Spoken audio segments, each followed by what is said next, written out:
है इस वक्त तक किन किन को चेज कर रहे हैं आप? अच्छा, एक बात कहूँगा गौरांग, कल आपने जो सुबह नाश्ता किया था IRCTC के लिए, 350 मिले कल उसमें, आज वो डाउन है थोड़ा सा। बताइए, वैसा ही कुछ अपने ब्रेकफास्ट में रोज शामिल कीजिए। एक वो हो गया। अच्छा, एक बात और कह दूं, वो आपका वेज पुलाव अभी रह गया है। वीकेंड पे मेरी तबीयत ठीक नहीं थी, वो मैं ऑर्डर कर दूंगा, अगले वीकेंड मिल जाएगा आपको।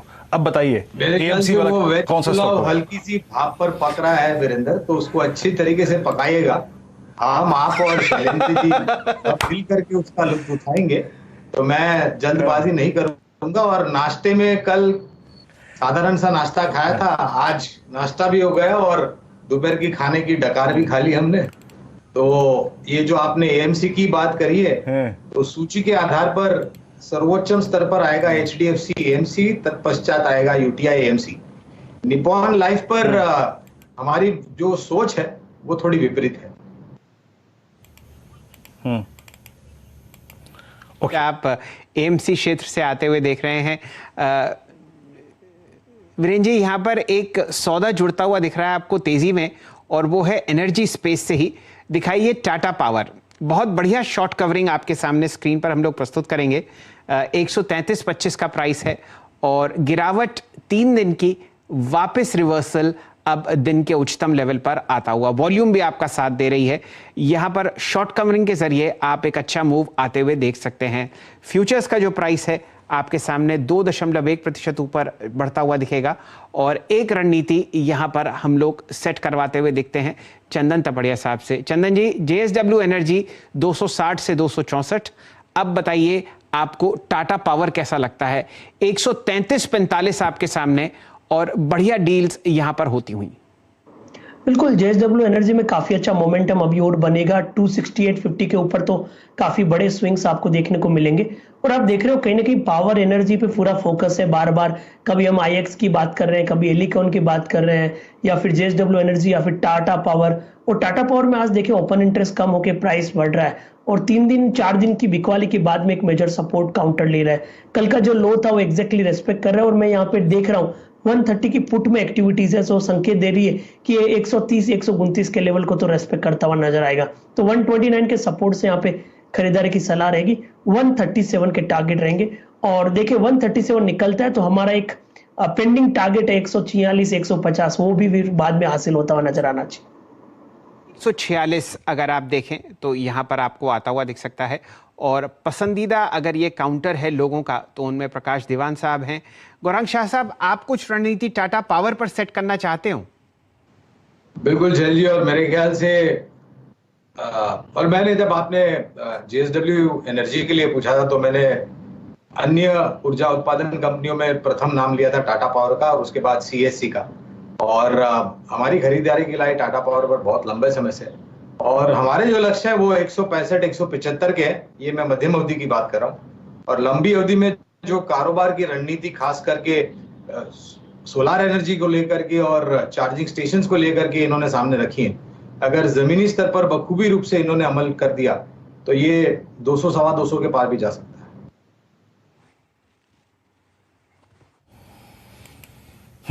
टाटा पावर, एक बार जरा प्लीज टाटा पावर का चार्ट रखिएगा स्क्रीन पर, और कुछ देर में मैं थोड़ा सा इसकी जरा ऑप्शंस की स्कैनिंग भी करूंगा, क्योंकि हम इस सीरीज के अगर आप देखें बहुत अर्ली पार्ट में है। टाटा पावर 133 पे, याद रखिएगा ये इस दौर की ये सबसे चर्चित पैटर्न है। वो ये कि स्टॉक अपने अगर आप देखें अगस्त फर्स्ट वीक के हाईज को रिगेन करने की कोशिश में रहे हैं। वो स्टॉक्स अभी कुछ देर पहले हमने नैम की चर्चा करी, कुछ देर पहले हमने HDFC AMC की चर्चा करी, एग्जैक्टली वैसा ही चार्ट है ये 133.25।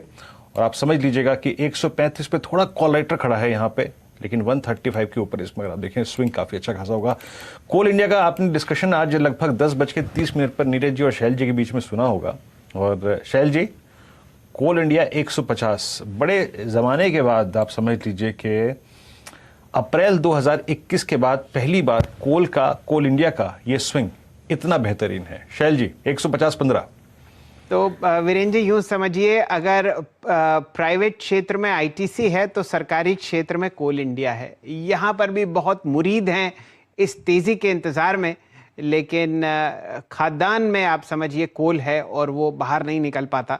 लेकिन कोल प्राइसेस के चलते चलते आप यहाँ पर भी एक अच्छा मूव आते हुए देख रहे हैं। रिकॉर्ड हाई पर ग्लोबल कोल चल रहा है और इसका एक अनुकूल असर ज़रूर कोल इंडिया पर पड़ना चाहिए। अगर इनकी आप समझिए आउटपुट बढ़े तो ये एक्चुअली नगीना है जो आपको कोल माइंस में मिलता है। राहुल शर्मा साहब को जोड़ेंगे। राहुल जी, पोजिशनली कोल इंडिया। जी हाँ, देखिए कोल इंडिया में आज बहुत ही अच्छा सेटअप है। यहाँ पर स्टॉक ने अपना जो एक तरह से रिवर्स हेड एंड शोल्डर है 148 का वो निकाला है और मेरे हिसाब से यहाँ पर बायस काफी पॉजिटिव हो जाता है कोल इंडिया के अंदर। मैं सरप्राइज नहीं होगा कि ऊपर में आपको 160 165 के लेवल पोजिशनल बेसिस पे देखने को मिले। और सबसे बेहतरीन बात यह है कि ये स्टॉक के अंदर जो आज एक तरह से इसकी जो शॉर्ट टर्म एवरेजेस क्रॉस हुए, टेक्निकली यहाँ पर सेटअप काफी बढ़िया हो जाता है। तो पैटर्न के साथ साथ एवरेजेस भी यहाँ पर सपोर्ट कर रहे हैं। मेरे हिसाब से 145 के स्टॉप लॉस से कोल इंडिया में लॉन्ग रहना चाहिए। 160 का एक इमीडिएट लक्ष्य रहेगा और यहाँ पर एक ब्रेकआउट की मोहर मेरे हिसाब से आप इस स्टॉक पर लगा सकते हैं।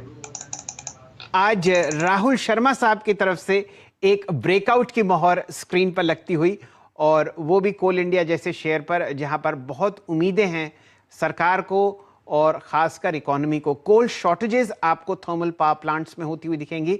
अक्सर ये कहा जाता है कि 30 दिन का आप कोल रखते हैं एक थर्मल पावर प्लांट पर, और अब कई ऐसे प्लांट्स हैं जहां पर आपको 20 दिन से कम का आपको कोल दिखेगा। इंपोर्ट्स बढ़ते हुए आप देख रहे हैं कि पावर का जो यूनिट प्राइस है वो भी बढ़ता हुआ दिख रहा है। वीरेंद्र जी, इससे पहले कि टाइटन हाथ से निकल जाए, एक नजर डाल लीजिए। जी हाँ, टाइटन शैल जी अगर आप देखें एग्जैक्टली मैं इसी को दिख रहा था, मैं इसके ऑप्शंस को जुटाने में लगा हुआ था। टाइटन लेके आइए स्क्रीन पे। चंदन जरा 2560 का कॉल लेके आइए टाइटन का प्लीज। टाइटन का 2560 का स्ट्राइक एट द मनी ही जाएंगे, क्योंकि ये एग्जैक्टली पैटर्न एक फ्लैग को तो नहीं करती, क्योंकि फ्लैग की प्रॉपर्टी ये होती है कि फ्लैग में आपके पास कम से कम नहीं तो 5-7 सेशन होने चाहिए। हाँ, 2060 चंदन पकड़ेंगे क्या 2060 टाइटन 2058 पे स्पॉट ट्रेड करता हुआ? बिल्कुल लेना ही चाहिए। टाइटन काफी अच्छी स्ट्रेंथ यहाँ पे दिखा रहा है, और आप टाइटन को देखोगे तो लगातार पिछले 7-8 दिन से यहाँ पे high top higher bottom formation बन रहा है, और ये लगभग 9वां दिन है जब लगातार तेजी डे बाय डे यहाँ पे देखने को मिल रही है। तो पॉजिटिव सेंटीमेंट है, पॉजिटिव सेटअप है, कंटिन्यू चीयर अप करना चाहिए। 50 रुपीज के आसपास प्रीमियम चल रहा है, खरीदे। 41 का 42 का स्टॉप लॉस, आपको 70 रुपए के टारगेट टाइटन की इस 2060 की कॉल में बनने चाहिए। ओके, 2060 की कॉल अगर आप देखें 53 पर ट्रेड कर रही है। आप स्टॉप लॉसेस सुन लीजिएगा 2063 2064 टाइटन एट डे हाई। हमने कुछ ऑप्शन ट्रेड्स किए, कोटेक हो गया, उसके बाद अगर आप देखें आपका HDFC AMC हो गया, उसके बाद अगर आप देखें निपन हो गया। अब एक बार आप लेके आइए, ये टाइटन भी हो गया। डाबर में मोमेंटम आ रहा है, और डाबर में मोमेंटम इस लिहाज से आ रहा है कि अब ये अपनी कल के हायर शेडो के एरिया में ट्रेड कर रहा है। यानी जिस रेंज में कल नहीं टिक पाया था, परसों नहीं टिक पाया था, उससे पहले नहीं टिक पाया था, उससे पहले भी अगर आप देखें नहीं टिक पाया था, आज उसमें कॉन्फिडेंटली डे हाई लगाता हुआ। एक बार जरा आप डाबर की कॉल लेके आइए, 650 की कॉल लेके आइएगा आप। डाबर डॉट कॉल 650 की मेरे को प्रीमियम बताइएगा। राहुल जी, डाबर पे क्या करेंगे आप? लग रहा है कि ये इस ट्रैजेक्टरी में आप ट्रेवल करने की कोशिश कर रहा है। 11 रुपए 90 पैसे पे डाबर 650 की कॉल। जी हाँ, बिल्कुल। देखिए डाबर का जो 650 का कॉल ऑप्शन है बिल्कुल एक अच्छा ट्रेड रहेगा। स्टॉक का यहाँ पर एक पैटर्न बनाकर, पोलैंड फ्लैग पैटर्न बनाकर यहाँ पर एक कंटिन्यूएशन मूव दे रहा है, और एफएमसीजी में जो हमने एक तरह से बहुत बढ़िया चाल देखी थी, यहाँ पर मेरे हिसाब से एक और मूव आना चाहिए। आई थिंक 675 680 तक के लक्ष्य डाबर में यहाँ पर बनते हैं, और 640 का जो कॉल ऑप्शन है आई थिंक यहाँ पर बखूबी लेके चलना चाहिए। मेरे हिसाब से आज का जो लो है तकरीबन 635 का, आई थिंक ये एक अच्छा स्टॉप लॉस रहेगा लॉन्ग पोजीशंस के लिए। तो 635 के स्पॉट स्टॉप लॉस है, डाबर का कॉल ऑप्शन बाई कीजिए 640 का 650 का, और मेरे हिसाब से ऊपर में आपको 675 तक के लक्ष्य देखने को मिल सकते हैं। ये रणनीति आपके सामने स्क्रीन पर आती हुई। अब बाजार पर एक ओवरऑल हेल्थ चेक ले लेते हैं। निफ्टी बैंक आज लीड करता हुआ 266 अंक ऊपर आपके सामने 36,740 पर ये इंडेक्स ऑलमोस्ट समझिए एक अच्छा मोमेंटम पिछले 15 मिनट पर स्क्रीन पर आता हुआ। निफ्टी 50 बहुत ही दायरेबंद ट्रेंड वीकली एक्सपायरी से एक दिन पहले 12 अंक नीचे, फिलहाल 17,350 आपके सामने। अच्छा मोमेंटम अगर आता हुआ दिख रहा है तो आपको एफएमसीजी काउंटर्स और कुछ चुनिंदा एएमसीज की तरफ, साथ साथ आप कुछ प्राइवेट बैंक्स को अच्छे हरे निशान में ट्रेड करते हुए देखते हैं। चलिए अब शुरू करते हैं मोमेंटम कॉल्स का सिलसिला। वो ट्रेड्स जो आपको अच्छा मूव दे सकते हैं कल, जिन पर आप निशान डाल सकते हैं आज। सबसे पहले असित जी से जुड़ते हैं। असित जी बताइए, कहाँ मोमेंटम ट्रैक कर रहे हैं आप? जाते जाते एक शानदार कॉल शेयर कीजिए। सर में HDFC AMC that is looking quite good. अगर हम जो डिप आया था अगर उसमें लेंगे, मुझे लगता है कि अगर 3240 का रेंज का स्टॉप लॉस रखेंगे 3330 का लेवल हमें दिख सकता है। अगर ये 3300 के ऊपर ट्रेड करने लगा कल, मुझे लगता है कि मे बी 3400 के लेवल दिख सकता है। सो RSI मोर देन 70 जिस हिसाब से लॉन्ग एडिशन हुआ है अराउंड 8%। 3200 में काफी सारे कॉल लेटर्स ट्रैप्ड है, थोड़ा अनवाइंडिंग देखने को मिल रहा है। तो HDFC AMC is a good trade. And if I may just add, Shell sir, IRCTC could get into ban. इसका जो डेली लिमिट होता है that is gone beyond 100%, 110% पे अभी है. So people who are carrying longs may be little careful for that. So yeah. चलिए तो फिलहाल HDFC AMC पर ध्यान देते हैं। एक लॉन्ग ट्रेड आपको आता हुआ दिख रहा है और बहुचर्चित ये स्टॉक रहा।